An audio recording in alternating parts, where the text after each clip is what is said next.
हरे कृष्णा कृष्णा कृष्णा हरे हरे हरे राम राम राम हरे हरे। हरे कृष्णा कृष्णा कृष्णा हरे हरे हरे राम राम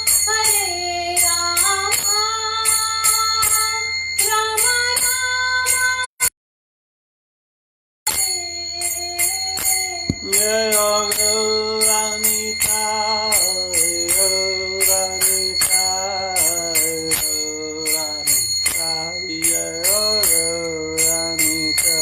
जय गौरानीताय गौरानीताय जय गौरानीताय। जय राधारमण हरि राधारमण हरि राधारमण हरि राधे। जय राधारमण बिहारी राधारमण बिहारी राधारमण बिहारी राधे। जय राधे राधे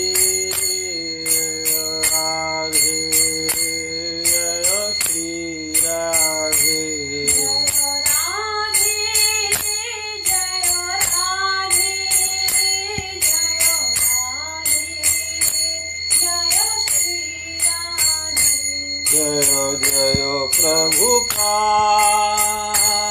प्रभुपाद प्रभुपाद प्रभुपाद। जय जय प्रभुपाद प्रभुपाद प्रभुपाद। जय जय गुरुदेव गुरुदेव गुरुदेव। जय गुरुदेव गुरुदेव गुरुदेव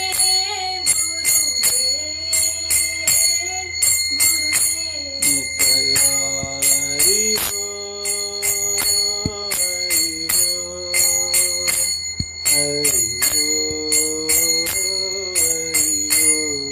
जय गौरा हरि बोल हरि बोल हरि बोल हरि बोल। नमो विष्णुपाद परमहंस प्रवेदिकाचार्य श्री भक्ति वेदांत स्वामी शील प्रभुपाद की, समस्त वैष्णवाचार्य वृंद की, श्री श्री गौर निताय की, श्री श्री राधा रमन बिहारी भगवान की, उपस्थित समस्त भक्त वृंद की, गुरु और गौरांग शील प्रभुपाद की। ओम नमो भगवते वासुदेवाय। ओम नमो भगवते वासुदेवाय। ओम नमो भगवते वासुदेवाय। ओम नमो भगवते वासुदेवाय। ओम नमो भगवते वासुदेवाय। ओम नमो भगवते वासुदेवाय। हरे कृष्णा। तो आप सभी भक्तों का ऑनलाइन कक्षा में स्वागत है। आज हम लोग चर्चा करेंगे श्रीमद् भगवद गीता अध्याय 9 श्लोक संख्या 34। ये इस अध्याय का अंतिम श्लोक है और बड़ा महत्वपूर्ण श्लोक है। तो आप लोग हमारे साथ साथ बोलिए, मन मना मन मना भव मद्भक्तो मद्भक्तो मद्याजी मां मध्याजी मां नमस्कुरु नमस्कुरु मामे वैश्यसि मामे वैश्यसि युक्तेव युक्तेव मात्मानं आत्मानं मत्परायण मत्परायण मन्मना भव मद्भक्तो मन्मना मन्मना भव मद्भक्तो मन्मना भव मद्भक्तो मध्याजी मां नमस्कुरु मध्याजी मां नमस्कुरु माम एव एष्यसि माम एव एष्यसि युक्तेवमात्मानं मत्परायण युक्तेमात्मानं मत्परायण मन्मना भव मद्भक्तो मन्मना मद्भक्तो मध्याजी मां नमस्कुरु मध्याजी मां नमस्कुरु मामेवेष्यसि युक्तेव मामेवेष्यसि युक्तेव मात्मानं मत्परायण। आत्मानं मत्परायण। शब्दार्थ मत मना सदैव मेरा चिंतन करने वाला, भव हो मत मेरा, भक्त मत मेरा, याजी उपासक, माम मुझको, नमस्कुरु नमस्कार करो, माम मुझको, एव निश्चय ही, ऐसे पाओगे, युक्त्वा लीन होकर, एव इस प्रकार, आत्मानम अपनी आत्मा को, मत्परायणा मेरी भक्ति में अनुरक्ति। इस श्लोक का अर्थ तात्पर्य श्रील प्रभुपाद जी के द्वारा। श्रील प्रभुपाद की जय। अपने मन को मेरे नित्य चिंतन में लगाओ, मेरे भक्त बनो, मुझे नमस्कार करो और मेरी ही पूजा करो। इस प्रकार मुझ में पूर्णतया तल्लीन होने पर तुम निश्चित रूप से मुझको प्राप्त होगे। तात्पर्य इस श्लोक में स्पष्ट इंगित है कि इस कल्मषग्रस्त भौतिक जगत से छुटकारा पाने का एकमात्र साधन कृष्ण भावनामृत है। कभी कभी कपटी भाष्यकार इस स्पष्ट कथन का तोड़ मरोड़ कर अर्थ करते हैं कि सारी भक्ति भगवान कृष्ण को समर्पित की जानी चाहिए। दुर्भाग्यवश ऐसे भाष्यकार पाठकों का ध्यान ऐसी बातों की ओर आकर्षित करते हैं जो संभव नहीं है। ऐसे भाष्यकार यह नहीं जानते कि कृष्ण के मन तथा कृष्ण में कोई अंतर नहीं है। कृष्ण कोई सामान्य मनुष्य नहीं है, वे परमेश्वर हैं। उनका शरीर, उनका मन तथा वे स्वयं एक हैं और परम हैं। जैसा कि कूर्म पुराण में कहा गया है और भक्ति सिद्धांत सरस्वती गोस्वामी ने चैतन्य चरितामृत 5 अध्याय आदि लीला 39-48 के अनुभाष्य में उद्धृत किया है। देह देही विभेदो अयम नेश्वरे विद्यते कश्चित, अर्थात परमेश्वर कृष्ण में तथा उनके शरीर में कोई अंतर नहीं है। लेकिन इस कृष्ण तत्व को न जानने के कारण भाष्यकार कृष्ण को छिपाते हैं और उनको उनके मन या शरीर से पृथक बताते हैं। यद्यपि यह कृष्ण तत्व के प्रति निरी अज्ञानता है, किंतु कुछ लोग जनता को भ्रमित करके धन कमाते हैं। कुछ लोग आसुरी लोग होते हैं, वे भी कृष्ण का चिंतन करते हैं, किंतु ईर्ष्यावश जिस तरह कि कृष्ण का मामा राजा कंस करता था, वह भी कृष्ण का निरंतर चिंतन करता रहता था, किंतु वह उन्हें अपने शत्रु के रूप में सोचता था।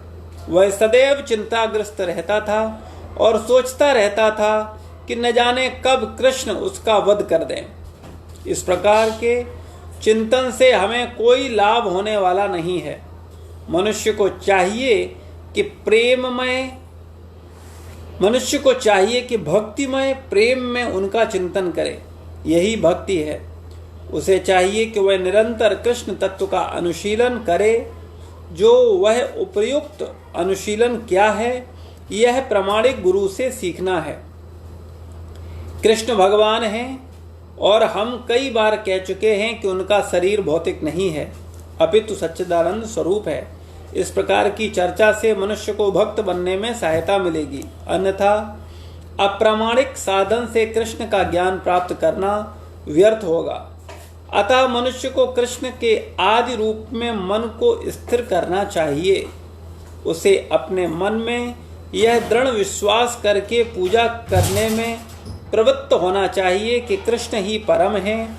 कृष्ण की पूजा के लिए भारत में हजारों मंदिर हैं जहाँ पर भक्ति का अभ्यास किया जाता है। जब ऐसा अभ्यास हो रहा हो तो मनुष्य को चाहिए कि कृष्ण को नमस्कार करे और उसे अर्चा विग्रह के समक्ष नतमस्तक होकर मनसा वाचा कर्मणा हर प्रकार से प्रवृत्त होना चाहिए। इससे वह कृष्ण भाव में पूर्णतया तल्लीन हो सकेगा। इससे वह कृष्ण लोक को जा सकेगा। उसे चाहिए कि कपटी भाष्यकारों के बहकावे में न आए। उसे श्रवण कीर्तन आदि नवधा भक्ति में प्रवृत्त होना चाहिए। शुद्ध भक्ति मानव समाज की चरम उपलब्धि है। भगवद गीता के 7वें तथा 8वें अध्याय में भगवान की ऐसी शुद्ध भक्ति की व्याख्या की गई है जो कल्पना, योग, सकाम कर्म से मुक्त है। जो पूर्णतया शुद्ध नहीं हो पाते वे भगवान के विभिन्न स्वरूपों द्वारा तथा निर्विशेषवादी ब्रह्म ज्योति तथा अंतर्यामी परमात्मा द्वारा आकृष्ट होते हैं, किंतु शुद्ध भक्त तो परमेश्वर की साक्षात सेवा करता है। कृष्ण संबंधी एक उत्तम पद में आया कहा गया है कि जो व्यक्ति देवताओं की पूजा में रत हैं वे सर्वाधिक अज्ञानी हैं। उन्हें कभी भी कृष्ण का चरम वरदान प्राप्त नहीं हो सकता। हो सकता है प्रारंभ में कोई भक्त अपने स्तर से नीचे जाए तो भी उसे अन्य सारे दार्शनिकों तथा योगियों से श्रेष्ठ मानना चाहिए। जो व्यक्ति निरंतर कृष्ण भक्ति में लगा रहता है उसे पूर्ण साधु पुरुष समझना चाहिए। क्रमशः उसके आकस्मिक भक्त विहीन कार्य कम होते जाएंगे और उसे शीघ्र ही पूर्ण सिद्धि प्राप्त होगी। वास्तव में शुद्ध भक्त के पतन का कभी कोई अवसर नहीं आता, क्योंकि भगवान स्वयं ही अपने शुद्ध भक्तों की रक्षा करते हैं। अतः बुद्धिमान मनुष्य को चाहिए कि वह सीधे कृष्ण भावनामृत के पथ को ग्रहण करे और संसार में सुख पूर्वक जीवन बिताए। अंतोगत्वा वह कृष्ण रूपी परम पुरस्कार प्राप्त करेगा। ओम अज्ञानतिमिरान्धस्य ज्ञानाञ्जनशलाकया चक्षुरुन्मीलितं येन तस्मै श्रीगुरुवे नमः। श्रीचैतन्यमनोभीष्टं स्थापितं येन भूतले स्वयं रूपा कदा मह्यं ददाति स्वपदान्तिकम्। वन्देऽहं श्रीगुरो श्रीयुतपदकमलं श्रीगुरुन् वैष्णवांश्च श्रीरूपं साग्रजातं सहगणरघुनाथान्वितं तं सजीवं सावद्वैतं सावधूतं परिजनसहितं कृष्णचैतन्यदेवं श्रीराधा कृष्णपादान् सहगणललिता श्रीविशाखान्वितांश्च। हे कृष्णकरुणा सिन्धु दीनबन्धु जगत्पते गोपेश गोपिका कान्त राधा कान्त नमोस्तुते। तप्त कांचनी गौरांगी राधे वृंदावनेश्वरी वृषभानुसुते देवी प्रणमामि हरिप्रिये। वाञ्छाकल्पतरुभ्यश्च कृपा सिन्धुभैव च पतितानां पावनेभ्यो वैष्णवेभ्यो नमो नमः। जय श्री कृष्ण चैतन्य प्रभु नित्यानंद श्री अद्वैत गदाधर श्रीवासादि गौरभक्तवृंद। हरे कृष्णा कृष्णा कृष्णा हरे हरे, हरे राम राम राम हरे हरे। नमो विष्णुपादाय कृष्णपृष्ठाय भूतले श्रीमते भक्तिवेदांत स्वामिनिति नामिने। नामस्ते सारस्वतदेवे गौरवाणी प्रचारिणे निर्विशेष शून्यवादी पाश्चात्य देशतारिणी।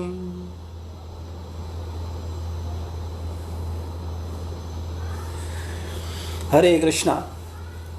तो ये बड़ा महत्वपूर्ण श्लोक है श्रीमद् भगवद गीता के 9वें अध्याय का अंतिम श्लोक, 34वां श्लोक। और भगवान ने सेम यही बात 18वें अध्याय में भी कही है। मन मना भव मद भक्तो मध्या जीमाम नमस्कुरु। ये इतना सेंटेंस भगवान ने गीता में 2 बार कहा, यानी ये श्लोक 2 बार रिपीट किया भगवान ने। इतना महत्वपूर्ण मैसेज है, वास्तव में ये पूरी गीता का सार है।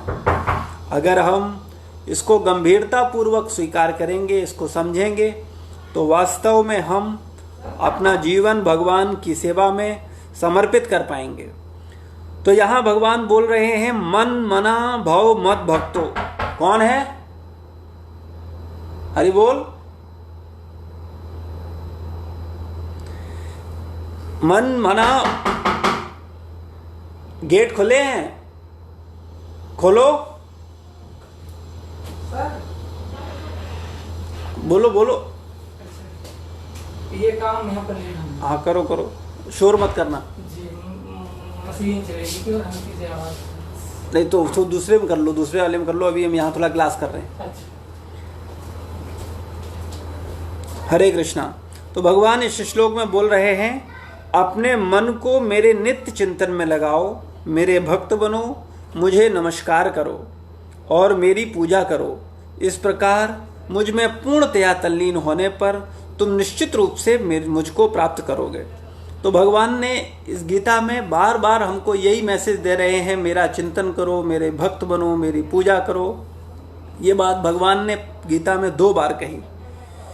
लेकिन भगवान की इस करुणा को ईर्ष्यालु व्यक्ति नहीं समझ सकता। जो ईर्ष्यालु व्यक्ति है वो कहेगा अच्छा भगवान खुद कह रहे हैं मुझे नमस्कार करो, मेरी पूजा करो, मेरा चिंतन करो और इससे तुम्हारा भला होगा। तो ईर्ष्यालु जो लोग हैं वो इसे स्वीकार नहीं कर सकते। जैसे अगर पिता कहता है, माता पिता कहते हैं कि बेटा तुम मेरे पुत्र हो, तुम्हारा कर्तव्य है मुझे प्रणाम करो, मेरी सेवा करो, मेरे लिए कर्म करो, ये तुम्हारे जीवन का लक्ष्य है। लेकिन अगर नालायक पुत्र है तब वो क्या कहेगा? अच्छा मुझे जन्म देने का यही परिणाम, मुझे इसीलिए जन्म दिया था कि हाँ मुझे अपनी चाकरी में लगाए रखो, अपनी सेवा में लगाए रखो। लेकिन वास्तविकता में पिता ऐसा इसलिए बोल रहा है जिससे बच्चे को संस्कार मिले और एक अच्छी परंपरा बने, और जिससे जब वो कल पिता बने तो अपने आदर्श उदाहरण से अपने बच्चों को शिक्षा दे सके, और जब वो वृद्धावस्था में पहुंचे तो उसकी संतान, चूंकि उसने अपने पिता को देखा है अपने पिता की सेवा करते हुए, तो वो भी उसकी सेवा करेगा और वो ये सांसारिक जीवन बिना चिंता के और सेवा के साथ, प्रेम के साथ, प्रेम के आदान प्रदान के साथ बिता पाएगा। इसी प्रकार गुरु तथा शिष्य का जो संबंध है उसमें भी गुरु बोलता है कि तुम मुझे नमस्कार करो, मेरी पूजा करो, मुझे प्रणाम करो।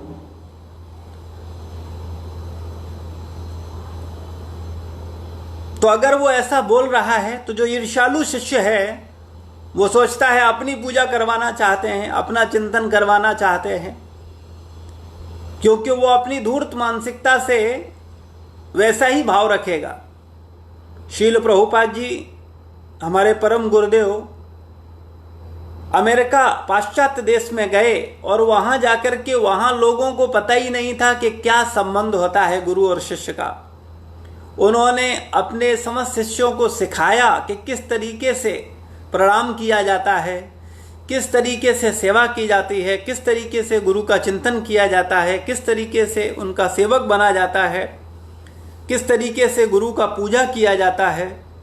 ये सारी शिक्षा शील प्रभुपाद जी ने अपने शिष्यों को दी। तो गुरु कोई अपनी पूजा कराने के लिए ऐसा नहीं कर रहे हैं, वो शिष्य का भला करने के लिए कर रहे हैं। लेकिन जो ईर्ष्यालु व्यक्ति है, जो द्वेषी है, वो व्यक्ति बर्दाश्त नहीं कर सकता। न तो वो करेगा और न कोई करता हुआ व्यक्ति होगा उसकी भी निंदा करेगा, बल्कि उल्टा गुरु का निंदा करेगा, माता पिता का निंदा करेगा, भगवान का निंदा करेगा। तो इसलिए जो ईर्ष्यालु व्यक्ति है वो वास्तव में गीता के उपदेशों को समझने के योग्य नहीं है और वो समझ नहीं सकता। लेकिन जो भक्त है, जो शरणागत है, जो सेवक है, वो समझ सकता है कि वास्तव में भगवान क्या बोल रहे हैं और उनका भाव क्या है, या गुरु क्या बोल रहे हैं। एक सच्चा शिष्य समझ सकता है कि ये क्या चाहते हैं, क्यों बोल रहे हैं। और एक पिता जानता है कि वो अपने पुत्र को अगर पैर छूने के लिए बोल रहा है, नमस्कार करने के लिए बोल रहा है, प्रणाम करने को बोल रहा है, तो उसका क्या उद्देश्य है। तो वास्तव में हमें भगवान के इस श्लोक को सुन करके ईर्ष्या नहीं होनी चाहिए, बल्कि उनके आदेश को सर्वोपरि आदेश मान करके बड़े प्रेम के साथ इसे स्वीकार करना चाहिए। भगवान कह रहे हैं कि मेरे मन को अपने मन को मेरे नित्य चिंतन में लगाओ। ये बड़ा महत्वपूर्ण है। हम लोग प्रत्येक पॉइंट पे संक्षेप में चर्चा करते हैं।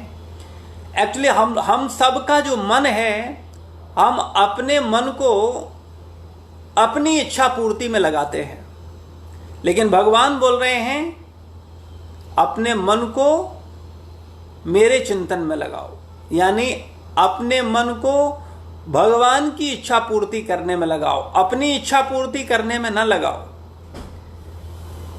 लेकिन दुर्भाग्यवश जीव भगवान के इस आदेश की उपेक्षा करता है और जन्म जन्मांतरों से जन्म मृत्यु जरा व्याधि में फंसा चला आ रहा है।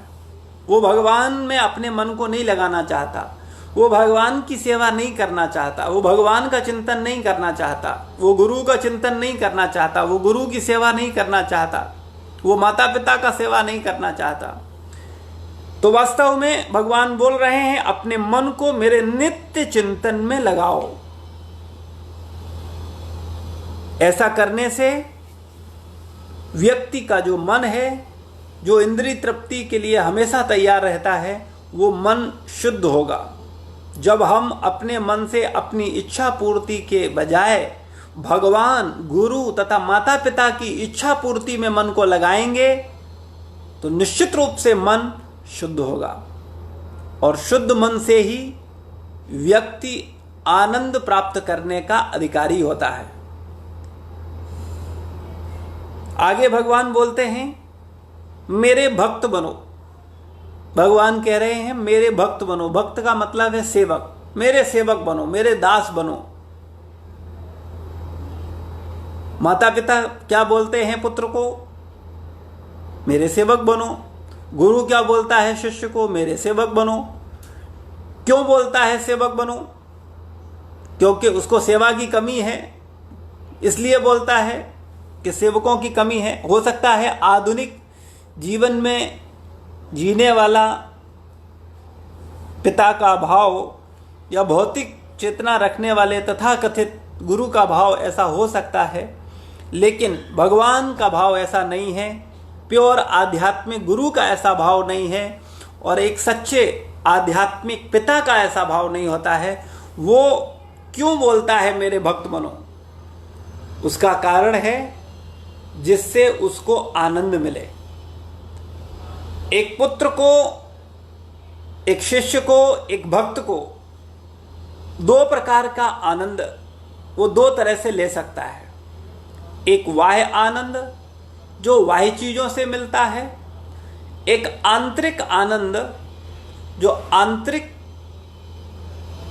शुद्ध चेतना से मिलता है। जैसे एक माता पिता और गुरु या भगवान का जब भक्त, शिष्य या पुत्र शारीरिक सेवा करता है, शरीर से सेवा करता है, तो निश्चित रूप से उसके शरीर को कुछ कष्ट होता है, कुछ उसे तपस्या करनी होती है, लेकिन उस तपस्या करने में उसको आंतरिक सुख मिलता है अगर उसका वास्तव में भगवान से, भक्त का भगवान से, गुरु शिष्य का गुरु से और पुत्र का माता पिता से अगर प्रेम है तो सेवा करने में आंतरिक आनंद की अनुभूति होती है। लेकिन अगर हमारा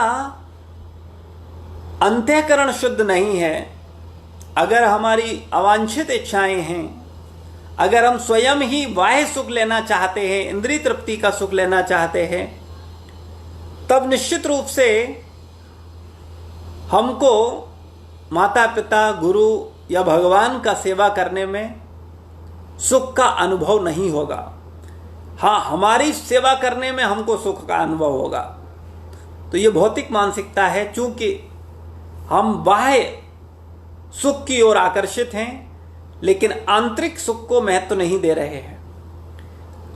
बाह्य का मतलब है इंद्रियों के द्वारा प्राप्त सुख, बाहरी चीजों से प्राप्त सुख, और आंतरिक का मतलब है शुद्ध मन, बुद्धि, अहंकार से जो सुख होता है, जो चिंतन होता है, जो सद्भावनाएं होती हैं, उनसे जो सुख मिलता है आपको, वो वास्तव में असली सुख है। और इससे आपका चित्त शुद्ध होता है, और चित्त शुद्ध होने पर जीव भगवत धाम जाने का अधिकारी बनता है, जन्म मृत्यु के चक्र से छूट जाता है और भगवान के धाम जा सकता है।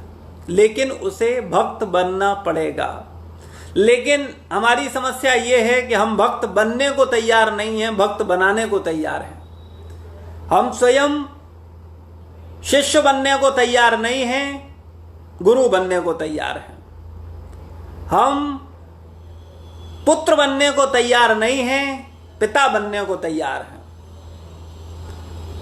तो इस बीमारी के कारण गलत परंपरा पड़ गया है, और ये गलत परंपरा निश्चित रूप से अधोगति की ओर हम लोगों को ले जा रहा है।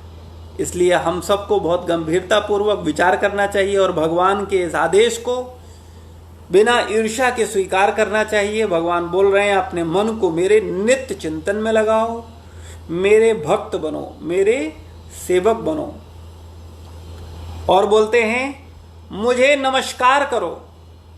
अरे तुम्हारे नमस्कार करने से क्या भगवान को बड़ा ऊंचा पद मिल जाएगा या भगवान का बड़ा सम्मान हो जाएगा? लेकिन जो ईर्ष्यालु व्यक्ति है वो सोचता है कि जैसे हमारे नमस्कार से भगवान का थोड़ा इज्जत बढ़ जाएगा। लेकिन वास्तविकता में इस तरह का भाव भक्तों का नहीं होता है। भक्त तो बड़े प्रसन्न होते हैं, आह्लादित होते हैं। उनको लगता है कि वास्तव में भगवान कितने दयालु हैं कि मेरा उद्धार करने के लिए, मेरा कल्याण करने के लिए स्वयं बोल रहे हैं कि मुझे नमस्कार करो, मेरी सेवा करो, मेरे भक्त बनो। कितने दयालु हैं भगवान। तो वास्तव में भगवान हमको जो नमस्कार करने के लिए बोल रहे हैं, मेरे ही अनर्थों से मुझको निकालने के लिए बोल रहे हैं। हम अगर भगवान को प्रणाम करते हैं, हम अगर गुरुजनों को प्रणाम करते हैं, हम अगर माता पिता को प्रणाम करते हैं, तो हमारे प्रणाम से कुछ माता पिता, गुरु या भगवान को कुछ नहीं मिलता। हाँ, हमको जरूर मिलता है हमारा समर्पण, हमारा चित्त शुद्ध होता है, हमारा प्रेम बढ़ता है, और हाँ, उनका पूरा आशीर्वाद हमें मिलता है, उनकी कृपा मिलती है। तो इसलिए हम सब लोगों को बहुत गंभीरता पूर्वक भगवान के इस आदेश को स्वीकार करना चाहिए। भगवान बोल रहे हैं, मुझे नमस्कार करो। अब इसमें कौन सा मुश्किल है? क्या जाता है आपका नमस्कार बंद करने में? जब जब भगवान को देखो तब तब नमस्कार करो। जहां जहां भगवान को देखो तहां तहां नमस्कार करो। सर्वत्र नहीं देख सकते तो कम से कम भगवान का जो मंदिर है, भगवान विराजमान हैं, उनको जब जब देखो, जब जब वहां से निकलो, तब तब उनको प्रणाम करो। भगवान का फोटो में देखो, लेमिनेशन में देखो, भगवान कृष्ण का मंदिर, जब जब जहां जहां आपको अपने इष्ट दिखें, कम से कम, वैसे तो सर्वत्र इष्ट देखने चाहिए, लेकिन उस स्तर की चेतना अभी हमारी नहीं है। तो जब भी हमें भगवान कृष्ण अपने आराध्य का चित्र देखे, जिनकी सेवा कर रहे हैं, उन विग्रह के सामने जब जब हम निकलें, तो बार बार हमको नमस्कार करना चाहिए। इसमें कुछ जाता नहीं है, बार बार नमस्कार करना चाहिए। यहां तक कि आचार्यों ने बताया है कि गुरु को भी 3 बार नमस्कार करना चाहिए दिन में। भगवान को निरंतर नमस्कार का भाव होना चाहिए। और मेरी ही पूजा करो। और भगवान यहां एक बड़ी स्पष्ट बात बोल रहे हैं, मेरी ही पूजा करो। अब ये और बड़ी समस्या हो जाती है लोगों की कि चलो ठीक है, तुम्हें नमस्कार कर रहे हैं, ठीक है, तुम ही को नमस्कार क्यों करें, तुम्हारी ही पूजा क्यों करें, तुम्हारा ही चिंतन क्यों करें और किसी का ना करें। क्योंकि भगवान ने बोला मन मना भव मद भक्तो मध्या जीमाम नमस्कुरु।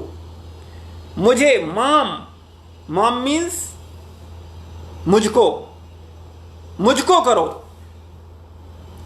तो मुझको करने का मतलब यह नहीं है कि किसी और को ना करो, लेकिन हां यह जरूर है कि एक निष्ठता से करो, मुझको ही करो। आदर सबको दो लेकिन प्रेम केवल मुझको करो। भगवान ये नहीं चाहते कि आप सबसे प्रेम करो, भगवान चाहते हैं केवल मुझसे प्रेम करो। आप पिता होने के नाते क्या सोचते हो, पुत्र आपसे सबसे अधिक प्रेम करे, आदर सबका करे, चाचा का करे, ताऊ का करे, उनका करे, लेकिन प्रेम शरणागति केवल पिता की हो। इसी प्रकार से गुरुजन चाहते हैं कि वो समस्त वैष्णवों को आदर करें, लेकिन शरणागति गुरु के प्रति हो। ये वास्तव में बड़े गहरे सिद्धांत हैं। हम सबको भगवान के प्रति पूर्ण रूप से शरणागत होना चाहिए, और वो तभी संभव है जब भगवान के इस आदेश का हम पालन करते हैं, भगवान के चिंतन में अपने मन को लगाते हैं, भगवान के भक्त बनने का प्रयास करते हैं, भगवान को नमस्कार करते हैं। और भगवान बोल रहे हैं मेरी ही पूजा करो, यानी भगवान की ही जब हम पूजा करते हैं तो निश्चित रूप से हमारा मन भगवान में आसक्त होता है और हम भगवत धाम जाने के अधिकारी बन जाते हैं। तो यहाँ हम सबको ये विशेष बात समझनी होगी कि हमको एकमात्र भगवान श्री कृष्ण का भजन करना है, उनका भक्त बनना है, उनकी पूजा करनी है, उनको ही नमस्कार करना है, इधर उधर भटकना नहीं है। ये बड़ा इंपॉर्टेंट है, हम सब के लिए बहुत इंपॉर्टेंट मैसेज है। इसी प्रकार जैसे भगवान के प्रति हमारा अनन्यता का भाव होता है, इसी प्रकार संसार में चाहे सारे रिश्तेदार क्यों ना हो, चाचा हो, ताऊ हो, मामा हो और सारे क्यों ना हो, लेकिन पिता के प्रति एक अलग भाव होता है। पिता का स्थान कोई अन्य परिवारीजन रिश्तेदार नहीं ले सकता है। इसी प्रकार भगवान अन्य देवी देवता हैं, उन सबके उपकार कहीं ना कहीं हैं हमारे ऊपर, लेकिन भगवान का स्थान कोई नहीं ले सकता है। इसी प्रकार संत महात्मा वैष्णव बहुत हैं संसार में, उन सबके उपकार हैं, उन सबके ऋण हैं, लेकिन गुरु का स्थान कोई नहीं ले सकता है। तो कहने का तात्पर्य है हम लोगों को बहुत गंभीरता पूर्वक भगवान, गुरु तथा माता पिता के प्रति बहुत गहरा भाव होना चाहिए, हृदय से संबंध होना चाहिए, और हम हमेशा अपने मन से उनके प्रति पूर्ण रूप से समर्पित होने चाहिए। इस प्रकार मुझ में पूर्णतया तल्लीन होने पर तुम निश्चित रूप से मुझको प्राप्त करोगे, और इस प्रकार से तुम निश्चित रूप से मुझे प्राप्त करोगे अगर पूर्ण रूप से भगवान के प्रति एकनिष्ठ हो। ये संसार का उदाहरण देकर के हमने समझने का प्रयास किया कि जिस प्रकार से पिता पुत्र को जन्म देता है, पिता पुत्र की पूरी सृष्टि क्रिएट करता है, माता पिता से ही पुत्र का अस्तित्व है, इसलिए पुत्र का कर्तव्य है कि वो माता पिता के प्रति आदर का भाव रखे, उनका नमस्कार करे, उनको प्रणाम करे, उनको आदर करे और उनकी पूजा करे। एक आदर्श पुत्र का ये कर्तव्य है। तो ये माता पिता तो इस संसार के जो माता पिता हैं वो तो कुछ समय के लिए माता पिता हैं, लेकिन परम माता पिता हमारे परम भगवान श्री कृष्ण हैं। जिन्होंने हमें जन्म जन्मांतर में रहने का, खाने का, सांस लेने का, पीने का व्यवस्था किया है। किसी भी योनि में रहें, कहीं भी रहें, तो इसलिए उन भगवान के प्रति मेरा एक विशेष संबंध है जिसे हम सब भूले पड़े हैं और संसार के तुच्छ संबंधों के पीछे भाग रहे हैं। संसार के तुच्छ संबंधों के पीछे हम अपना पूरा जीवन खपा रहे हैं, अपना अनमोल समय गंवा रहे हैं, लेकिन भगवान की सेवा करने के लिए हम तैयार नहीं हैं। भगवान के प्रति हमारे हृदय में भाव नहीं है, जबकि सब कुछ भगवान है।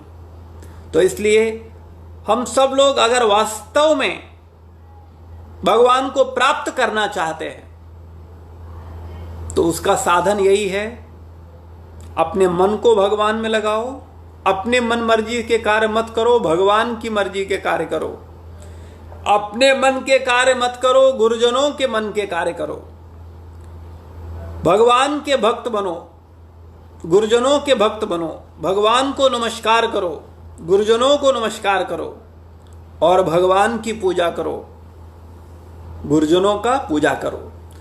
तो ये बहुत विशेष है। हमको भगवान और गुरु इन दोनों के प्रति बहुत विशेष भाव रखना चाहिए और यही आध्यात्मिक जीवन का आधार है। लेकिन जिस प्रकार से सांसारिक प्राणी शुरुआती अवस्था में आध्यात्मिक चेतना न होने के कारण वो भगवान को अधिक महत्व नहीं दे पाता, देता है, हाँ भगवान हैं, हम भी भगवान को पूजते हैं, हम भी एकाद आरती करते हैं, हम भी टीका लगाते हैं, हम कोई ऐसा थोड़ी है भक्त हैं, हम भी भगवान के भक्त हैं। लेकिन जब वो भगवान के भक्त के संपर्क में आते हैं फिर वो जानते हैं कि वास्तविकता में समझते हैं कि नहीं, मैं जो कर रहा हूं ये सफिशिएंट नहीं है। भगवान का भक्ति कैसे किया जाता है, हमको कैसे उनको प्रसन्न करना है, कैसे सेवा करना है।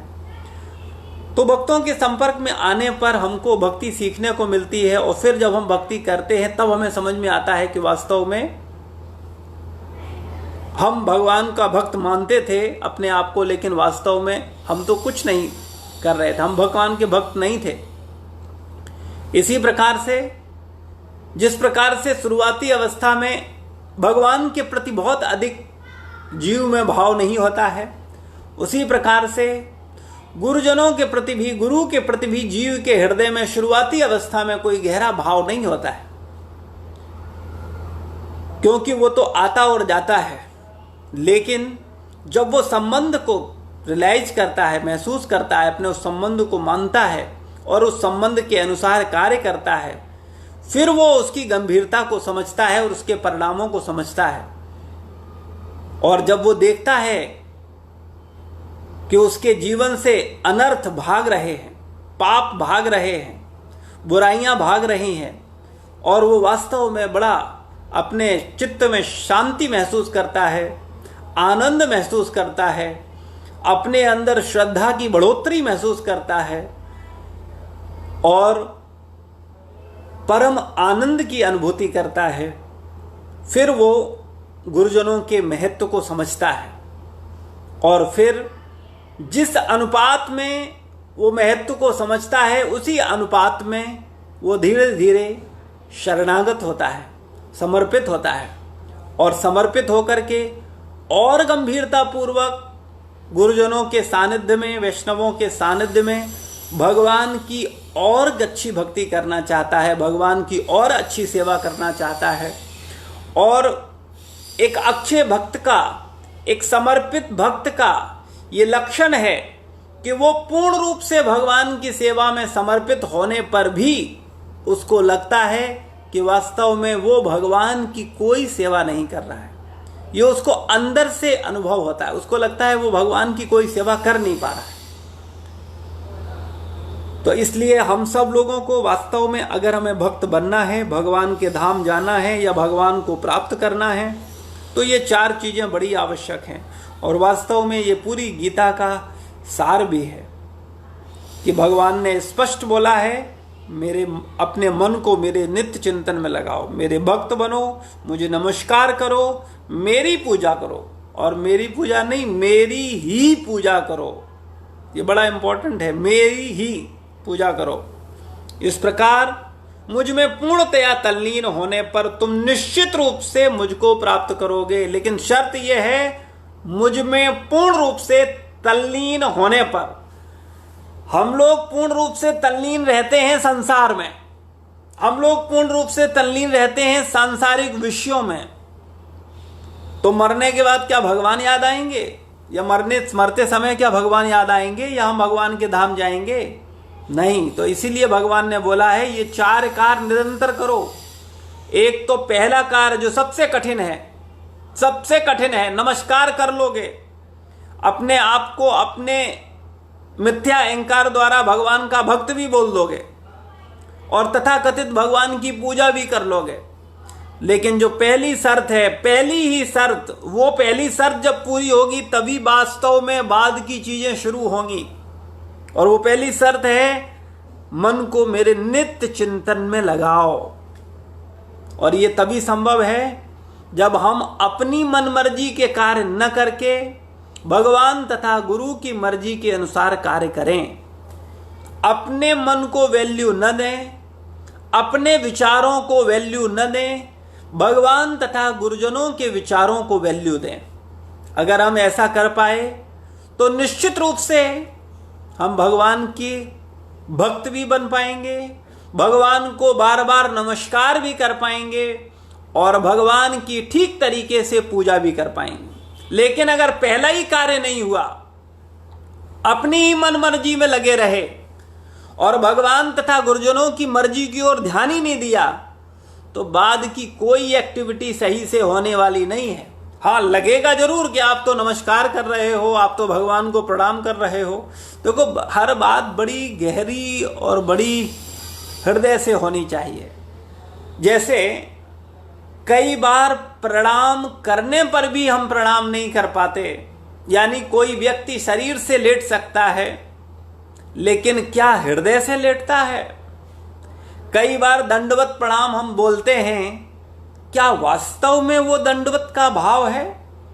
हम लोग कई बार यंत्रवत बहुत सारी चीजें करते हैं, लेकिन क्या वो हृदय से हो रही हैं? अगर हृदय से हो रही हैं तब निश्चित रूप से मेरा भला होगा।